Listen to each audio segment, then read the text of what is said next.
Auzubillahiminash-shaytanir-rajeem. Bismillahir-rahmanir-rahim. We will discuss today another biological problem, another case study, how plasmodium gets into the blood of man. किस तरह जो है Plasmodium इंसान के blood के अंदर मुंतकिल होता है. हमें अब तक ये मालूम हुआ कि प्लाज्मोडियम जो है मलेरिया काज करता है, लेकिन अभी तक हमें ये मालूम नहीं कि प्लाज्मोडियम के किस तरह इंसान के ब्लड के अंदर दाखिल होता है और कैसे दाखिल होता है, किसके ज़रिए दाखिल होता है, कोई एजेंट के ज़रिए या कि ऐसी हवा या किसी पानी के ज़रिए. तो अब हमने इस केस स्टडी को हमने अपना बायोलॉजिकल प्रॉब्लम समझकर इसको भी हल करना है बाय यूजिंग जो है biological method of study. Now let's start our topic. Number 1, observation. तो ऑब्जर्वेशन में जो है साइंटिस्ट को कुछ ऑब्जर्वेशन का पहले ही मालूम था, जैसा कि जो है malaria is associated with मर्शिस.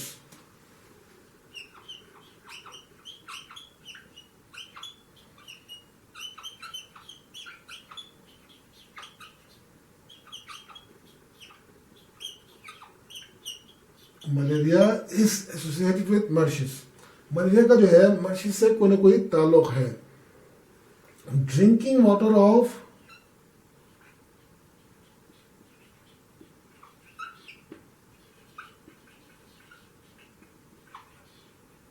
मर्शिस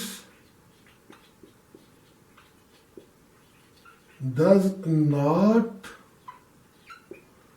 cause malaria. तो ये जो मर्शिस का पानी पीने से जो है मलेरिया काज नहीं होता. और हमने ये भी पढ़ा कि कुछ वॉलंटियर ने जो है मर्शिस का पानी पिया था ताकि ये देखने के लिए कि है इससे मलेरिया होता है या नहीं होता. तो उससे मलेरिया नहीं काज होता. फिर इसके बाद जो है 1883 में एक अमेरिकन जो है साइंटिस्ट या बायोलॉजिस्ट था, A.F. Akin. उसने तकरीबन 20 से ज़ायद जो है ऑब्जर्वेशन की अपने तौर पर, और उसमें से कुछ जो ऑब्जर्वेशन है जो आपके बुक में मेंशन है, that has mention in your book. Number 1 जो है वो कहते हैं कि वो लोग जो आउटडोर में सोते हैं या बाहर ओपन फिजा में सोते हैं वो मलेरिया का शिकार ज़्यादा हो सकता है as compare to those who sleep जो है इनडोर. जो घर के अंदर सोएंगे, खिड़कियाँ बंद, दरवाजे बंद करके सोएंगे, उनको मलेरिया कम होगा. और वो जो बाहर खुली फिजा में सोएंगे तो वो इसका मलेरिया काज होने का ज़्यादा चांस होगा. नंबर 2, वो लोग जो है जो सोते वक्त फाइन नेट या जाली का इस्तेमाल करते हैं तो वो मलेरिया का शिकार नहीं होगा. और वो लोग जो जाली इस्तेमाल नहीं करते वो ज़्यादा जो है मलेरिया का शिकार होगा. और नंबर 3, अच्छा वो लोग जो है जो सोने के दौरान या सोते वक्त जो है अगर वो स्मोकी फायर में अगर सोता है, यानी कि धुआं वाली जगह पे अगर वो सोते हैं तो वो भी जो है मलेरिया का शिकार नहीं होगा. अब अपने जो ऑब्जर्वेशन है एफ Akin ने जो है उसकी बुनियाद पर उसने हाइपोथेसिस बनाई. हाइपोथेसिस आपको पता है कि इज ए गेस स्टेटमेंट. ये गेस पर मबनी एक स्टेटमेंट होता है. That may be wrong, that may be true, और अक्सर जो है उसमें एक से ज़्यादा जो है हाइपोथेसिस बन ही जाते हैं. तो उसने जो हाइपोथेसिस बनाया A.F. Akin ने, उसने कहा कि मॉस्किटो ट्रांसमिट जो है plasmodium and so are involve in the spread of malaria. यानी कि मॉस्किटो जो है जो कि एक तरह का वेक्टर है, एजेंट है, ये जो है प्लाज्मोडियम ट्रांसमिट करता है और ये मलेरिया फैलाने में इन्वॉल्व है. यानी कि एक तरह का उसने ये कहा कि mosquito is the agent, mosquito is the vector that carry जो है प्लाज्मोडियम, और ये जो है मलेरिया फैलाने का सबब है या जरिया है. इसके बाद जो है उसने on the basis of his hypothesis he made जो है डिडक्शन. और डिडक्शन में आपको ये पता है कि हम जो है इफ एंड देन लॉजिक इस्तेमाल करते हैं. और A.F. Akin ने भी जो है वही लॉजिक यानी कि डिडक्शन के लिए इस्तेमाल की. उसने कहा कि if plasmodium are involve in the spread of malaria, अगर जो है प्लाज्मोडियम मलेरिया फैलाने का अगर जरिया है या इन्वॉल्व है, then plasmodium should be present in mosquito. तो प्लाज्मोडियम जो है ज़रूर मॉस्किटो के बॉडी के अंदर होना चाहिए।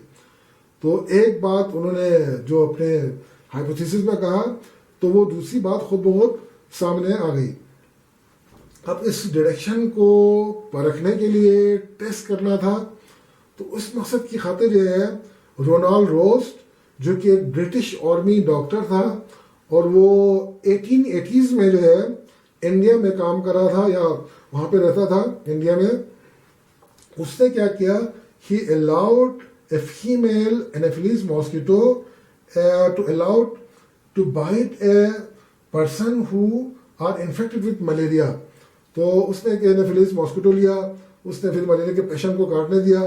तो मलेरिया के पेशेंट से के बॉडी से जो है प्लाज्मोडियम फीमेल एनाफिलिस मॉस्किटो के बॉडी के अंदर ट्रांसमिट हुआ या मुंतकिल हुआ, और फिर इस मच्छर को या इस मॉस्किटो को कुछ दिन के बाद उसने किल की और उसको ऑब्जर्व करना शुरू कर दिया।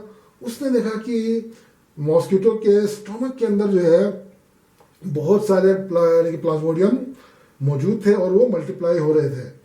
और फिर उसने डायरेक्ट जो है हेल्दी पर्सन पे का तजुर्बा करना था, लेकिन उसने डायरेक्ट हेल्दी या सेहतमंद जो इंसान है उस पर तजुर्बा करने से गुरेज किया।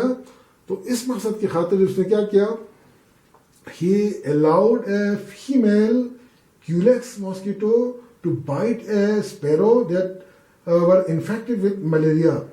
तो उसने एक फीमेल क्यूलेक्स मॉस्किटो लिया और उसको स्पेरो को काटने दिया जो ऑलरेडी मलेरिया का शिकार था।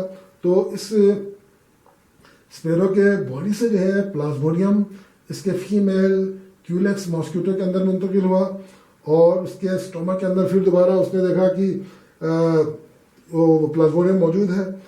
तो जब जो है इस फीमेल क्यूलेक्स मॉस्किटो को जिसके अंदर ऑलरेडी प्लाज्मोडियम आ चुका था, ही अलाउड टू बाइट जो है ए हेल्दी स्पेरो। तो उसने देखा कि इस फीमेल क्यूलेक्स मॉस्किटो के सलाइवा के जरिए जिसके अंदर ऑलरेडी प्लाज्मोडियम मौजूद है, वो जो है फिर आगे हेल्दी स्पेरो के ब्लड के अंदर मुंतकिल हुआ। और कुछ दिन के बाद जब उसने देखा कि उसको टेस्ट किया, तजुर्बा किया, तो पता चला कि ये जो स्पेरो है उसके ब्लड के अंदर बहुत सारे प्लाज्मोडियम मौजूद थे। फिर क्या किया, 1898 में फिर 1898 में जो है कुछ इटालियन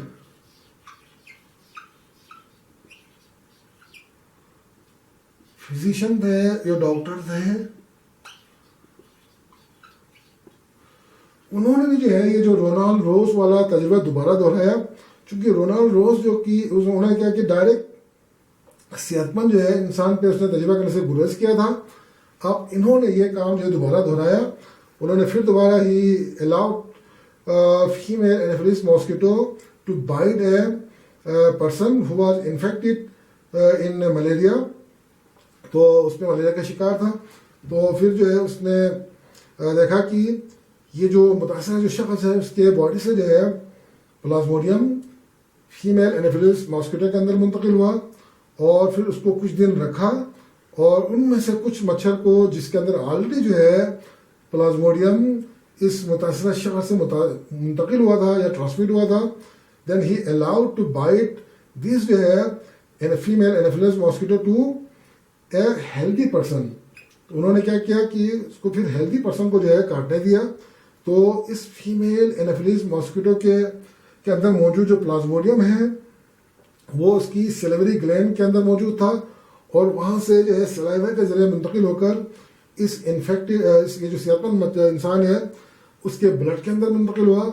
और फिर उन्होंने देखा कि ये जो बंदा है जो पहले सेहतमंद था उनके ब्लड के अंदर जो है बहुत ज़्यादा प्लाज्मोडियम पाए गए। तो अब ये जो यानी कि एक्सपेरिमेंट है उसका रिजल्ट भी हमारे सामने आ गया और इससे हमें ये पता चला कि ये जो यानी कि मॉस्किटो है, चाहे वो फीमेल एनाफिलिस मॉस्किटो जो इंसान में मलेरिया पैदा करते हैं, चाहे वो फीमेल क्यूलेक्स मॉस्किटो जो स्पेरो के अंदर जो मलेरिया काज करते हैं, ये एक तरह का वेक्टर है जो कि जो है प्लाज्मोडियम फैलाने का जरिया है। तो इससे हमें यह साबित हुआ कि प्लाज्मोडियम जो है what is called transmit malaria into human या into man. Thank you so much.